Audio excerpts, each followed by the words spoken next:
بسم اللہ الرحمن الرحیم وبہ نستعین۔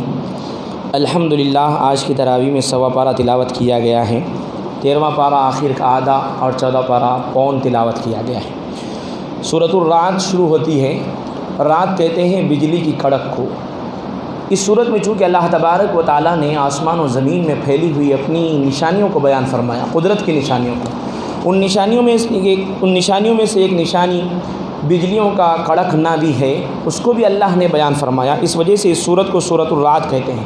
اس صورت میں اللہ تبارک و تعالیٰ نے بنیادی مضامین بیان فرمائے، توحید، رسالت اور آخرت کو، اور اللہ تبارک و تعالیٰ نے اپنے وجود کو بتلانے کے لیے اپنی قدرت کے دلائل کو بیان فرمائے۔ قدرت خداوندی کے بہت سے دلائل دنیا میں پھیلے ہوئے ہیں۔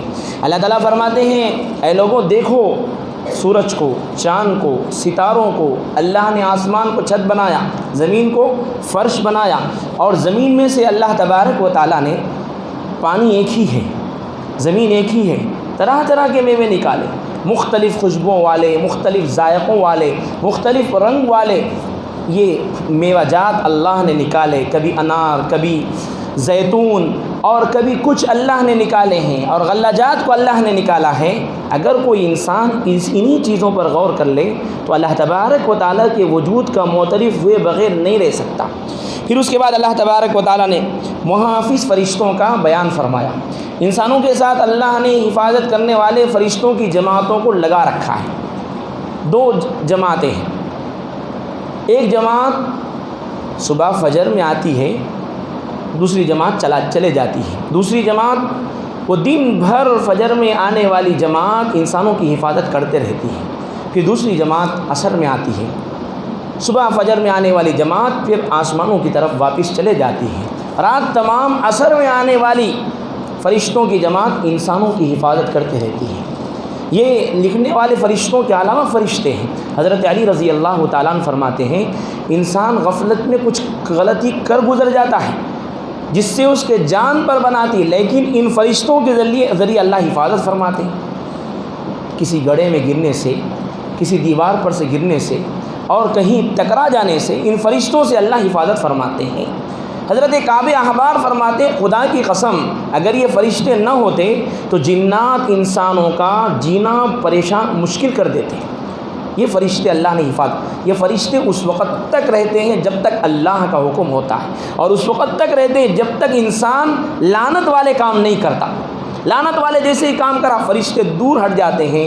اسی وجہ سے ایکسیڈنٹ ہوتے ہیں، حادثات ہوتے ہیں، طرح طرح کے واقعات پیش آتے ہیں۔ لعنت والے کام انسان کرتا ہے، اللہ کی منشا بھی ہوتی ہے۔ پھر اس کے بعد اللہ تعالیٰ نے حق اور باطل کی مثال بیان فرمائی۔ دیکھو باطل کی مثال ایسی ہے، باطل غالب آ جاتا ہے نا، اس کی مثال ایسی ہے جیسے سیلاب کا پانی آتا ہے۔ سیلاب میں خس و خاشاک بہہ کر آ جاتے ہیں، میل کچیل ہر طرح کی چیزیں بہہ کر آ جاتی ہیں، اصل فائدے کی جو چیزیں اندر رہ جاتی ہے، جب سیلاب چلا جاتا ہے تو فائدے کی چیزیں پھر ابھر کر سامنے آ جاتی ہیں۔ اسی طرح باطل کی مثال ایسی ہے جیسے سونا اور چاندی کو آگ میں ڈالا جاتا ہے اس کو تپانے کے لیے، اور اس کی اصلیت کو باہر نکالنے کے لیے جب تپایا جاتا ہے سونا چاندی اندر چلا جاتا ہے۔ جب اس کو تپایا جاتا ہے اس کو پھر کھنگالا جاتا ہے اور اچھی طرح سے سونار اس کی اصلیت کو باہر نکالتا ہے تو بہت دیر کے بعد باہر آتا ہے۔ حق کی مثال ایسے ہی ہے، باطل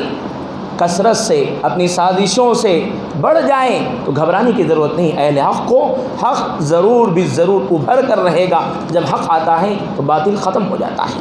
اس کے بعد اللہ نے سورہ ابراہیم کو بیان فرمایا، چونکہ حضرت ابراہیم علیہ السلام کی دعاؤں کا اس صورت میں تذکرہ ہے، اس وجہ سے سورہ ابراہیم اس صورت کا نام رکھا۔ حضرت ابراہیم علیہ السلام نے اپنے بیوی بچے کو کعبۃ اللہ کے اس وادی غیر ذی زرع میں اللہ کے حکم پر چھوڑ کر جا رہے تھے، ایک اونچی جگہ پر پہنچے تو دعا کرنے لگے، اے اللہ اس وادی غیر ذی زرع کو آباد فرما دے، اور اس کے رہنے والوں کو رزق سے مالا مال فرما دے، اور میرے بچوں کی حفاظت فرما۔ دعائیں قبول اس وقت ہوتی ہے جبکہ قربانیاں دعاؤں کے ساتھ ہوتی ہیں۔ قربانیوں کے بعد جب دعائیں کی جاتی ہیں نا، بہت تڑپ کے ساتھ، تضرع کے ساتھ اور اندر کے درد کے ساتھ دعائیں نکلتی ہے تو اللہ قبول فرماتا ہے۔ حضرت ابراہیم علیہ السلام کی دعاؤں کو اللہ نے قبول فرمایا۔ کعبۃ اللہ آج امن کا شہر ہے، اور کعبۃ اللہ میں ہر وہ پھل موجود ہے جو بے موسم کا ہوتا ہے، ملکوں سے آتا ہے، اور اللہ نے انسانوں کے دلوں کا اس کو قبلہ بنا دیا ہے۔ حضرت ابراہیم کی دعاؤں کا اثر ہے۔ اس کے بعد سورۃ الحجر شروع ہوتی ہے۔ حجر کہتے ہیں ایک مقام کا نام ہے، اس میں قوم سمود کی ان بستیوں کا ذکر کیا گیا ہے جو مکۃ المکرمہ ملک شام کے درمیان میں رہتی تھی۔ انہوں نے حضرت صالح علیہ السلام کو جھٹلایا، بڑے لمبے تڑنگے طاقتور تھے، کھڑے کھڑے پتھروں کو تراش کر عمارتیں بنا لیتے تھے، لیکن حضرت صالح علیہ السلام کو انہوں نے نہیں مانا اور وقت کے نبی کو جھٹلایا، تو اللہ تبارک و تعالیٰ نے ایک چیخ کو بھیجا، اس چیخ سے سارے کے سارے ڈھیر ہو گئے، موت کے منہ میں چلے گئے۔ اس کے بعد انسانی تخلیق کا اللہ تعالیٰ ذکر فرماتے ہیں۔ انسانی تخلیق، حضرت آدم علیہ السلام کو اللہ نے اپنے ہاتھ سے پیدا کیا، کچھ چھوٹی بات نہیں ہے، مٹی کے ڈھانچے میں روح ڈال دینا اور اس کو چلنے پھرنے، بولنے، سوچنے، سمجھنے اور حق و باطل کی صلاحیت دے دینا اور چیزوں کی معرفت عطا کر دینا، امکانیات کی دنیا میں وہ اتنا آگے بڑھ جائیں کہ بڑی سی بڑی طاقت کو مسخر کر لے، یہ کوئی معمولی بات نہیں ہے، اللہ کی قدرت کی نشانی ہے۔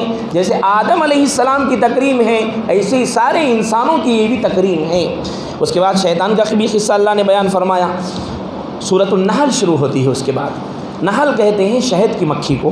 اس صورت میں اللہ نے اپنی قدرت کا بہترین مظہر شہد کی مکھی کو بیان فرمایا۔ شہد کی مکھی ہوتی تو عام مکھیوں کی طرح ہے، لیکن اس کے کارنامے بڑے حیرت انگیز، انسان کی عقل عاجز ہے اس کے کارنامے کو سوچنے میں۔ شہد کی مکھیوں میں بعض مکھیاں وہ ہوتی ہے جو نگہبانی کا کام انجام دیتی، بعض مکھیاں وہ ہوتی ہیں جو دور دراز مقامات پر درختوں پر سے اور باغات پر سے شہد کو کھینچ کر حاصل کر کے لاتی ہیں۔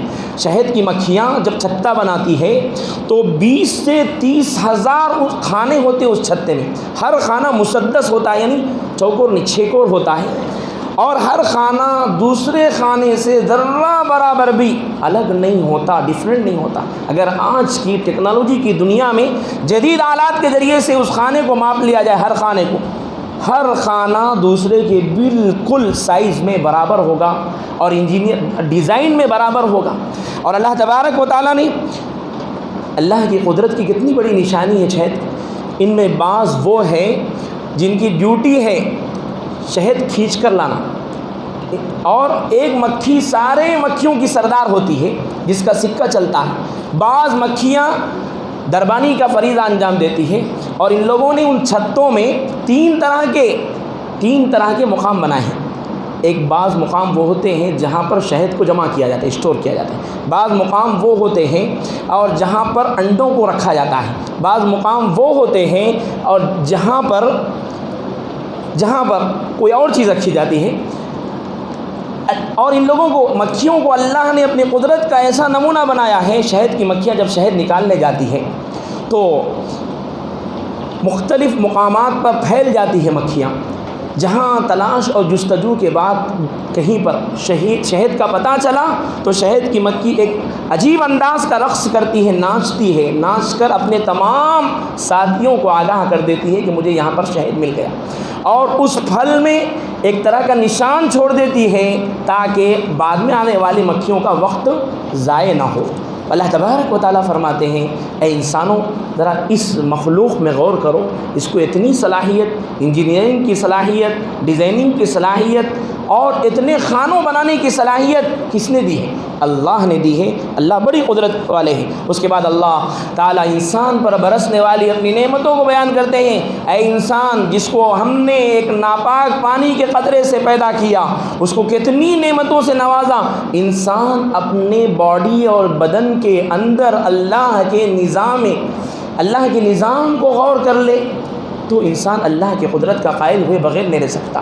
اللہ تعالیٰ نے انسان کے بدن میں کتنے اعضاء رکھے ہیں اور کتنے جوارح رکھے ہیں، ہزاروں خلیات رکھے ہیں انسان کے جسم میں۔ صرف ہر عضو کا ایک ماہر دنیا میں موجود ہے۔ صرف گردے کو لے لیجیے، گردے کے کتنے ماہر ڈاکٹرز موجود ہیں۔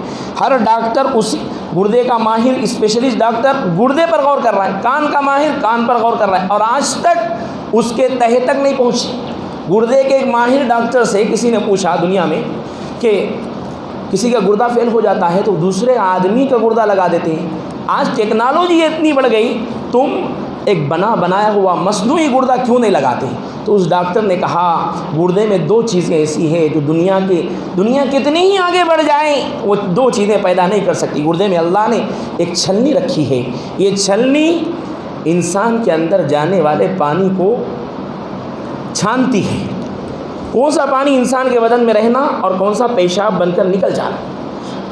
اور اگر وہ ڈاکٹر کہتا ہے کہ اگر اطباء، ڈاکٹر، میڈیکل سائنس یہ چھلنی بنا بھی لے تو گردے کو اللہ نے ایک دماغ دیا ہے، وہ دماغ سے گردہ یہ طے کرتا ہے کہ کتنا فضلہ انسان کے جسم میں رہنا ہے اور کتنا نکلنا ہے۔ یہی معاملہ دل کا ہے۔ دل دیکھ لیجیے، دل جو رگوں کے ذریعے سے خون پھینکتا ہے نا، تو وہ رگیں اگر پھیلا دی جائے تو 3 مرتبہ دنیا کا چکر لگا سکتی وہ رگیں۔ پوری دنیا کا رقبہ اس وقت 24,800 میل ہے، اس کا مطلب 75,000 میل تک یہ رگیں پھیلی ہوئی ہیں، جن رگوں کے ذریعے سے دل خون کو پھینکتا ہے، پمپ کرتا ہے خون کو۔ اور ایک انسان کا دل 1 منٹ میں 73 مرتبہ دھڑکتا ہے، پیدائش سے لے کر موت تک دھڑک رہا ہے، ہر لمحہ دھڑک رہا ہے، کوئی لمحہ ایسا نہیں کہ دھڑکن بند ہو جائے۔ انسان سو رہا ہے تب بھی دھڑک رہا ہے، انسان بے ہوش ہے تب بھی دھڑک رہا ہے۔ اگر یہ دھڑکن بند ہو جائے تو انسان کا خاتمہ ہو جائے گا۔ انسان اپنے اندر کے نظام پر بھی اگر غور کر لے تو اللہ کی قدرت کا قائل ہوئے بغیر نہیں رکھ سکتا۔ اللہ تبارک و تعالی ہم سب کو توفیق عمل عطا فرمائے۔ رب العالمين اللهم صل على محمد وعلى آل محمد وبارك وسلم ربنا آتنا في الدنيا حسنة وفي الآخرة حسنة وقنا عذاب النار رب اجعلني مقيم الصلاة ومن ذريتي ربنا وتقبل دعاء اللهم أرنا الحق حقا وارزقنا اتباعه وأرنا الباطل باطلا وارزقنا اجتنابه اللهم يا أول الأولين يا آخر الآخرين يا ذا القوة المتين اللهم سلمنا لرمضان وسلمه لنا وتسلمه منا متقبلا وصلى الله تعالى على خير خلقه محمد وعلى آله وأصحابه أجمعين برحمتك